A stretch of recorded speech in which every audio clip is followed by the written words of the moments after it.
की क्लास में हम बात करने वाले हैं ऑल अकाउंटिंग बाउचर टाइप्स के बारे में, यानी अकाउंटिंग बाउचर ट्रांजैक्शन के बारे में और अकाउंटिंग इनवॉइस ट्रांजैक्शन के बारे में। तो टैली का ये सेकेंड यूनिट का टॉपिक है जिसमें मैं आज आपको प्रैक्टिकल बताने जा रहा हूँ इस वीडियो में। ठीक है, इस क्लास में तो अकाउंटिंग बाउचर ट्रांजैक्शन बताऊंगा और सेकंड में बताऊंगा अकाउंटिंग इनवॉइस ट्रांजैक्शन। याद रखिएगा 3 स्टेप में काम होता है टैली में। पहले लेज़र क्रिएट करना, दूसरा ट्रांजैक्शन करना, तीसरा रिपोर्ट लिखना। तो सबसे पहले बिजनेस में जो ट्रांजैक्शन किया जाता है वो इन्वेस्टमेंट के लिए किया जाता है। यानी जैसे आप बिजनेस स्टार्ट करते हो तो सबसे पहले आपका जो होता है ट्रांजैक्शन वो होता है कैपिटल यानी कि इन्वेस्टमेंट का। कैपिटल को बोला जाता है पूंजी यानी पैसा लगाना।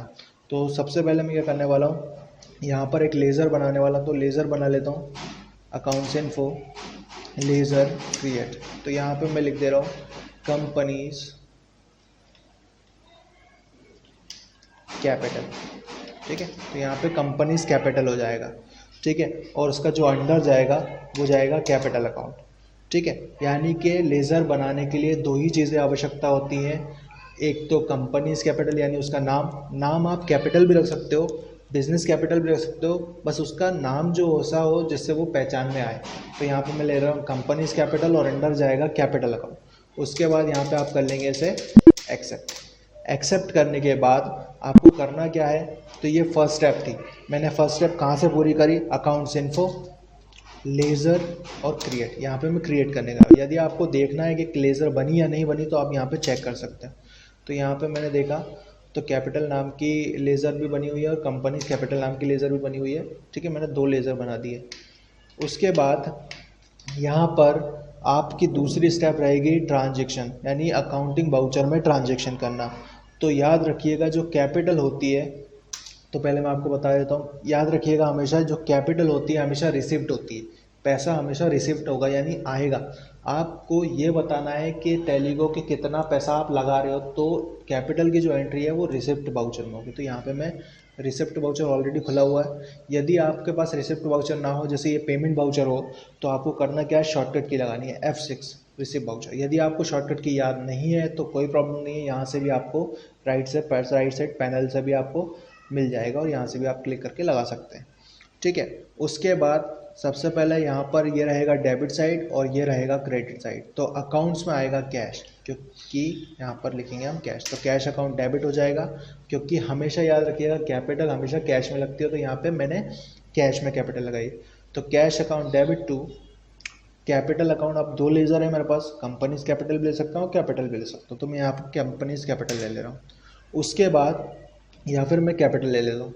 ठीक है, कन्फ्यूज़न कोई भी नहीं रखना अपने दिमाग में, क्योंकि नाम कुछ भी आप रख सकते हो, बस ये है उस नाम से वो जानी चाहिए, यानी पहचान ली जानी चाहिए। ठीक है, यदि ऐसा ना हो कि आप किसी और खुद का नाम रख लो, रमेश, महेश, सुरेश, और वो पहचान में ना आए अकाउंट, तो आपको ऐसा नाम रखना है जिससे वो पहचान में आए कि हाँ वो है क्या असल में।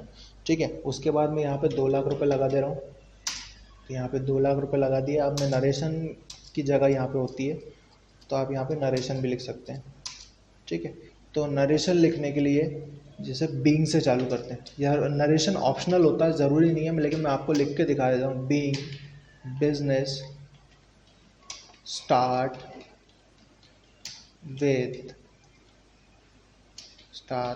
With cash. ठीक है, और यहाँ से आप एंटर करके एक्सेप्ट करेंगे। जैसे ही आप एंटर करेंगे वो एक्सेप्ट हो जाएगा। ठीक है, तो ये हो गया ट्रांजैक्शन। ये तो दूसरी स्टेप हो गई भाई, आपने ट्रांजैक्शन देख लिया। ट्रांजैक्शन, अब ट्रांजैक्शन का इफेक्ट कहाँ दिखाई देगा, तो इफेक्ट दिखाई देगा आपको रिपोर्ट्स में। तो रिपोर्ट्स में याद रखिएगा कैपिटल का जो इफेक्ट होता है वो हमेशा बैलेंस शीट में दिखाई देता है। तो बैलेंस शीट पे जाके आप एंटर करेंगे तो इसका जो ट्रांजैक्शन का इफेक्ट है वो आपको दोनों साइड दिखाई देगा। कैपिटल अकाउंट आपका लाइबिलिटीज़ के साइड ही रहेगा और करंट एसेट्स में 2 लाख रुपए आएंगे। कहने का मतलब ये है कि आपने 2 लाख रुपए से बिजनेस स्टार्ट किया। ठीक है, मान लीजिए कि बिजनेस स्टार्ट कर लिया आपने 2 लाख रुपए से, तो ये वो दिखा रहा है। जबकि जो आपका असल में जो आपके पास पैसा है वो भी अभी यहाँ पर 2 लाख रुपए। कहने का मतलब ये है कि ये वॉलेट है, आपका खुद का वॉलेट है, और ये हो सकती है हमारा पॉकेट मनी हो हमारी, जो हमें मिली है। ठीक है, तो हमारे पास अभी 2 लाख रुपए हैं और ये हमारा वॉलेट है। अब जितने हम इसमें से खर्चा कर देंगे उतने वो खर्चा हो जाएंगे। जैसे मान लीजिए मैंने 50,000 रुपये खर्चा कर दिया तो यहाँ पे 1.5 लाख रुपये आएगा, लेकिन यहाँ पे 2 लाख रुपये ही रहेंगे। तो ये नेक्स्ट मैं आपको ट्रांजेक्शन में बता दे रहा हूँ। तो दूसरा ट्रांजेक्शन मैं आपको यहाँ पे बताने वाला हूँ एक्सपेंसेस का। तो एक्सपेंसेस का ट्रांजेक्शन करने वाला हूँ मैं यहाँ पे रेंट का। तो मैं यहाँ पे लिख ले रहा हूँ शॉप रेंट। अकाउंट्स इन्फो के अंदर जाके मैंने लिखा शॉप रेंट, और ये जाएगा एक्सपेंसेस में। एक्सपेंसेस दो ही तरह के होते हैं, या तो वो डायरेक्ट होंगे या तो इनडायरेक्ट होंगे। तो ये जो शॉप रेंट होता है वो इनडायरेक्ट एक्सपेंसेस होता है। क्यों? क्योंकि ये बार बार पे किया जाता है। अगर एक मंथ में आपने पे कर दिया तो ऐसा नहीं है कि दूसरे मंथ आपको देना नहीं पड़ेगा, आपको देना पड़ेगा। ठीक है, तो शॉप रेंट इनडायरेक्ट एक्सपेंसेस में जाता है, और यहाँ पर आपको कुछ नहीं करना, यहाँ पे कर लेना है एक्सेप्ट। एक्सेप्ट करने के बाद अब मान लीजिए हमें शॉप रेंट पे करना है, कितना? 5,000 रुपये। तो 5,000 रुपये में शॉप रेंट पे करूँगा तो मतलब पेमेंट वाउचर का यूज़ होगा, मेरे पास से पैसा जाएगा। तो यहाँ पर अकाउंटिंग वाउचर में अभी कौन सा वाउचर खुला हुआ है? F6 receipt voucher. तो अब क्या चाहिए हमें? पेमेंट वाउचर चाहिए। तो F5 पेमेंट वाउचर। ठीक है, अभी कैश में ही पैसा दे रहे हैं तो यहाँ पर आएगा कैश, और यहाँ पर आ जाएगा शॉप रेंट। तो शॉप रेंट में 5,000 रुपये पे कर रहा हूँ, तो यहाँ पे मैंने 5,000 रुपये पे कर दिए। ठीक है, तो जैसे मैंने शॉप रेंट 5,000 रुपये दिए, शॉप रेंट का करंट बैलेंस हो गया 5,000 रुपये, और जो कैश का बैलेंस था वो 1,95,000 हो गया। ठीक है, इसको एंटर किया। जैसा कि मैंने आपको बोला नरेशन ऑप्शनल है, आप चाहो तो लिख सकते हो, आप चाहो तो नहीं लिख सकते। मैं अभी फ़िलहाल इसको छोड़ दें और यहाँ पे करना एक्सेप्ट। एक्सेप्ट करने के बाद इसका इफेक्ट आपको दिखाई देगा दो जगह पर। रिपोर्ट्स में सबसे पहले हम देखेंगे बैलेंस शीट। तो बैलेंस शीट में जो, जैसा कि मैंने आपको बोला था, कैपिटल अकाउंट जो हमारा इन्वेस्टमेंट है वो वैसा का वैसा ही रहेगा, और ये हमारा जो वॉलेट है उसमें से पैसा माइनस हो गया, यानी 1,95,000 बचा हुआ, और 5,000 रुपये के लॉस में आ गए हम। क्यों? क्योंकि हमने खर्चा कर दिया, क्योंकि अभी तक इनकम हमें कुछ भी नहीं हुई और लॉस हो गया 5,000 रुपये का। क्यों? तो ये प्रॉफिट एंड लॉस में जाके दिखेगा। तो प्रॉफिट एंड लॉस में देखा, तो प्रॉफिट एंड लॉस पे एंटर किया तो यहाँ पे दिखाएगा इनडायरेक्ट एक्सपेंसेस। एंटर किया तो क्या है? शॉप रेंट है, इनडायरेक्ट एक्सपेंसेस। तो ये तो हो गए बाउचर के ट्रांजेक्शन, ये दो मैंने आपको ट्रांजेक्शन बता दिए। अब मैं आपको तीसरा ट्रांजेक्शन बताने जा रहा हूँ, जो कि रहेगा अकाउंटिंग इनवॉइस में। ठीक है, तो सेकंड वाला जो ऑप्शन था हमारा अकाउंटिंग इनवॉइस, उसका ट्रांजेक्शन मैं आपको बताने जा रहा हूँ। तो यहाँ पे आपको करना क्या है? यहाँ पे एक लेज़र बना लेनी है। ठीक है, तो यहाँ पे पहली लेज़र मैंने बना ली, गुड्स परचेज। ठीक है, गुड्स परचेज, परचेज जाएगा परचेज अकाउंट में। ठीक है, और इन्वेंट्री वैल्यू फिलहाल अभी नो रहेगी, इसको नो ही रखिएगा अभी। ठीक है, याद रखिएगा inventory values are affected, no रहेगा। और दूसरा मैंने बना लिया गुड्स सेल्स, सेल्स जाएगा सेल्स अकाउंट में। ठीक है, इन्वेंट्री वैल्यू नो रहेगी। एक्सेप्ट। ठीक है, एक्सेप्ट करने के बाद सबसे पहला ट्रांजेक्शन मैं आपको बता दे रहा हूँ कि परचेस कैसे करते हैं। तो अकाउंटिंग वाउचर में जाना, यहाँ मिलेगा F9 परचेस वाउचर। ठीक है, इस तरह के जो आपको वाउचर दिखाई देते हैं इन्हें इनवॉइस बोला जाता है। ठीक है, और यदि आप इसको एज अ वाउचर कर देंगे तो ये कुछ ऐसा दिखाई देगा। राइट साइड से मैं क्लिक कर रहा हूँ, राइट साइड के पैनल पे लिखा हुआ है as a voucher, as a invoice. वापस मैं एज अ इनवॉइस करता हूँ, फिर एज अ वाउचर करता हूँ, एज अ इनवॉइस। तो ये एज अ इनवॉइस है।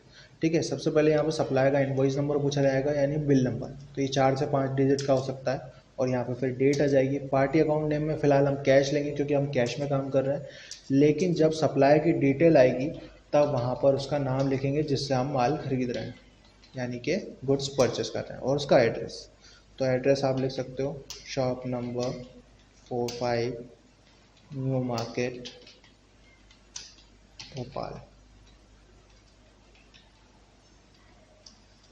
ठीक है, और इसके बाद यहाँ पर आएगा गुड्स परचेस। ठीक है, गुड्स परचेस इसलिए आएगा क्योंकि हम माल परचेस कर रहे हैं। तो यहाँ पे एंटर किया, कितने का माल परचेस कर रहे हैं, तो मैंने कहा 10,000 रुपये का। तो ये 10,000 रुपये का माल मैंने परचेस कर लिया। तो इसका इफेक्ट दिखाई देगा आपको बैलेंस शीट और प्रॉफिट एंड लॉस पे। तो चेक कर लेते हैं बैलेंस शीट। तो यहाँ पे बैलेंस शीट में दिखाई दे रहा है आपको करंट एसेट्स में हमारे पास 10,000 रुपये और कम हो गए हैं, और 15,000 रुपये यहाँ पे आ गए। तो प्रॉफिट एंड लॉस अकाउंट में आप चेक करोगे तो 10,000 रुपये का जो आपको परचेस अकाउंट दिखाई देगा। ठीक है, इसके बाद यदि आप माल को सेल करते हैं तो माल को हम प्रॉफिट के साथ सेल करेंगे। तो फिर जाएंगे हम अकाउंटिंग वाउचर में, तो ये परचेस वाउचर के लिए F9 परचेस वाउचर था।